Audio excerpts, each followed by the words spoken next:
When do you think smoking began? You might think of cigarettes, you might think of cigars, or the ancient pipes of indigenous peoples in the Americas.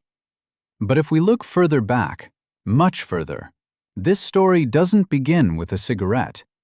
It begins with a fire. Imagine a night tens of thousands of years ago. A group of ancient humans sits in a cave.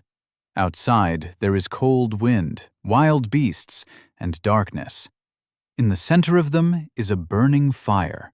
The fire helps them stay warm, cook food, and ward off predators. But fire also creates something else. Smoke. Smoke gets into the eyes. Smoke creeps into the nose. Smoke goes down the throat. Initially, it undoubtedly made people cough, caused their eyes to water, and made them uncomfortable.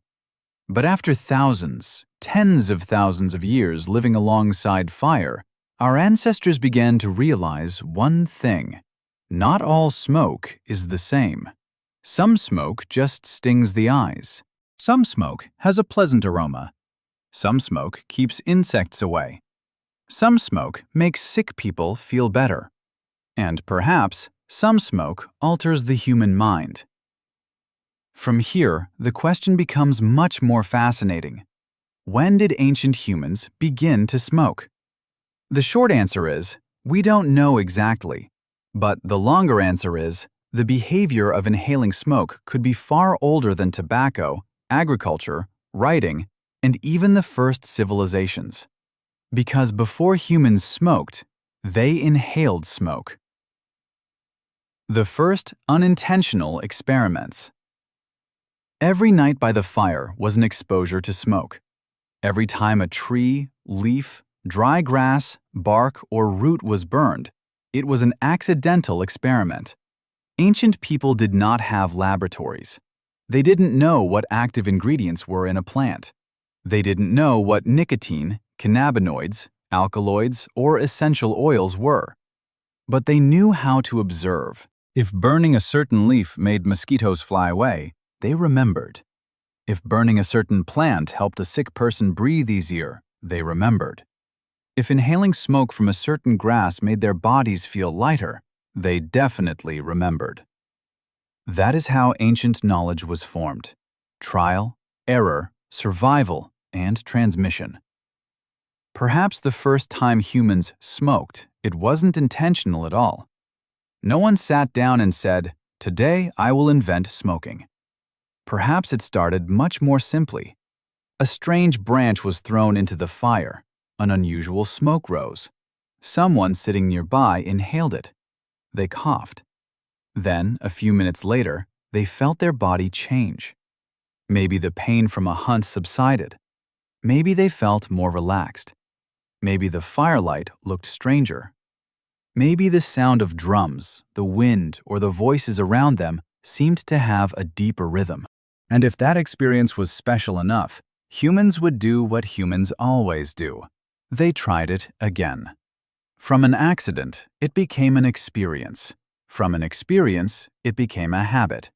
From a habit, it could become a ritual. Habit, ritual, and the distinction from tobacco. But one thing needs to be clearly distinguished. Inhaling smoke does not equate to smoking tobacco. Tobacco is a plant species belonging to the genus Nicotiana, native to the Americas.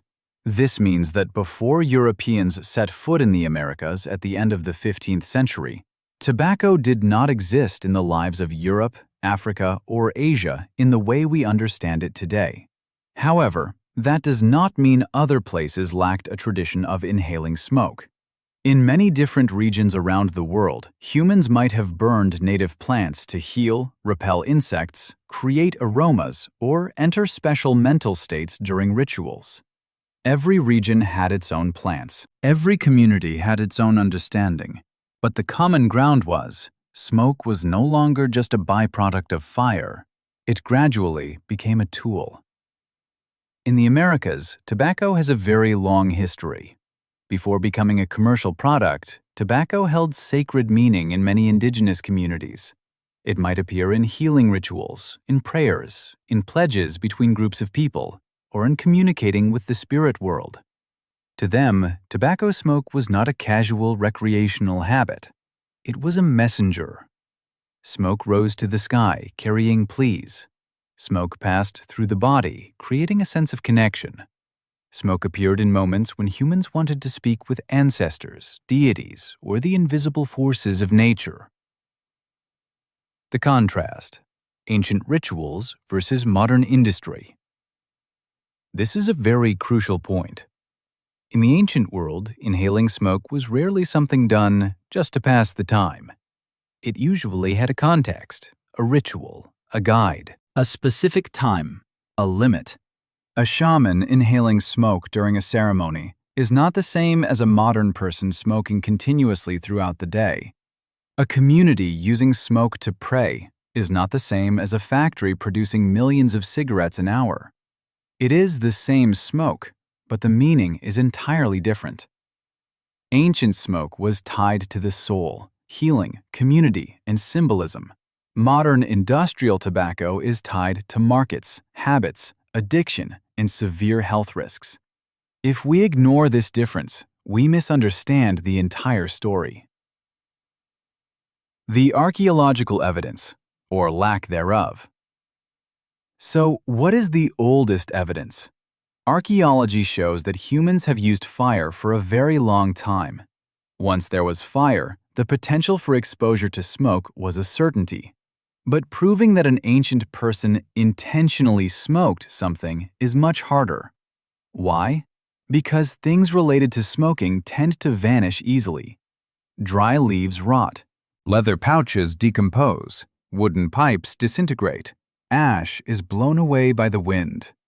What remains after thousands of years is often just stone, bone, charred wood, seeds, or microscopic chemical residue in ancient artifacts. Therefore, every archaeological discovery is just like a puzzle piece: an ancient pipe, a hearth with specific seeds, an incense burner, a burial site containing plant burning tools.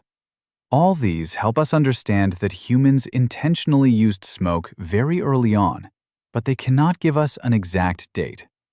There is evidence showing that tobacco was used in the Americas thousands of years ago. Some findings even suggest that humans might have interacted with or used wild tobacco species very early, even before distinct pipes existed. But even without a pipe, humans could still inhale smoke. They could throw leaves or seeds onto hot coals. They could sit in enclosed spaces to inhale the fumes of burning plants.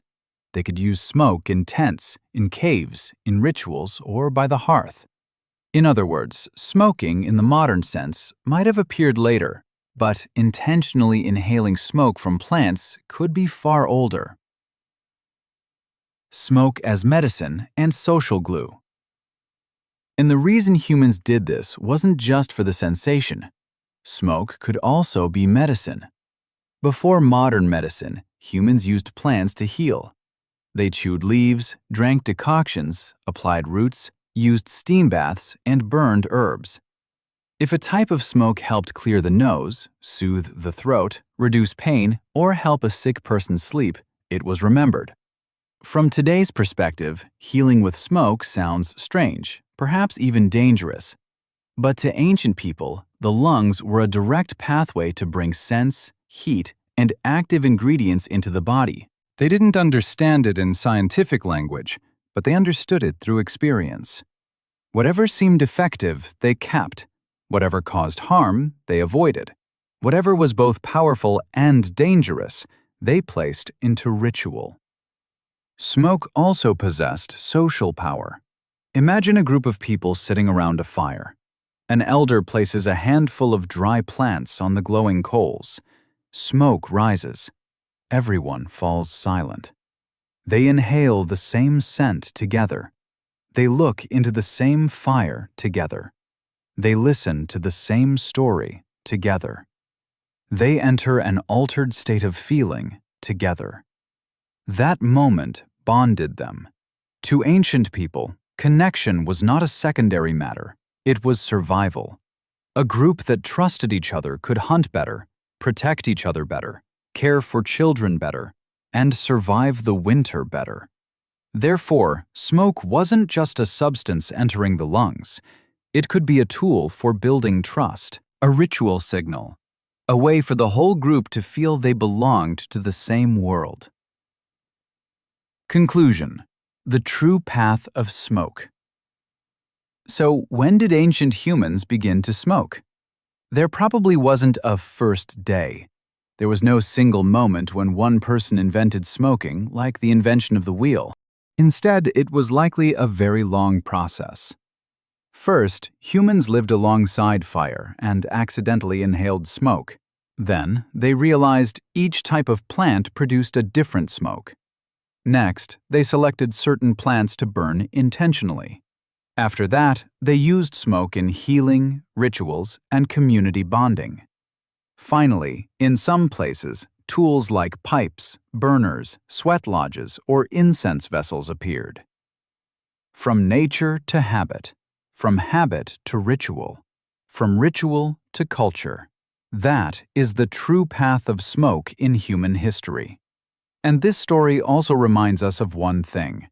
We shouldn't look at ancient behavior through overly simplistic modern eyes. Ancient people did not smoke like people of the 20th century. They didn't have cigarette packs, brands, advertisements, factories, or the habit of smoking dozens of times a day. For them, smoke was usually tied to special circumstances: campfires, illness, rituals, fear, hope, and the spirit world. Only later, when tobacco entered global commerce, did its meaning drastically change. Something that once belonged to ritual was turned into a commodity. A behavior that once had limits was pushed into daily consumption. And from there, the history of smoke entered a darker chapter: addiction, disease, advertising, and industry. But if we return to the starting point, before all of that, we see a very different picture. An ancient person sits by the fire. A strange trail of smoke rises. They inhale. Their body changes. Their mind changes. And they remember. Maybe they tell others. Maybe the next time, the whole group tries it. Maybe over many generations, that plant is entrusted to the shamans, used in ceremonies, and considered sacred. There is no written record of that moment. There is no inventor's name. There is no date. But its traces remain in the cultural history of humanity, in incense smoke, in herbal smudging rituals, in ancient pipes, in tales of sacred plants, and in the human habit of seeking ways to alter the feelings within. Therefore, the most logical answer is: humans began inhaling smoke very early on, perhaps almost from the time they learned to live alongside fire. As for smoking in the intentional sense, using specific plants to create smoke, that probably emerged step by step in prehistory, long before history was written. Fire creates smoke. Smoke enters the breath. Breath enters memory. And memory becomes culture. That is likely how smoking began, not as a product, not as a modern habit, but as a deeply human moment of curiosity. When I burn this plant, why do I feel different?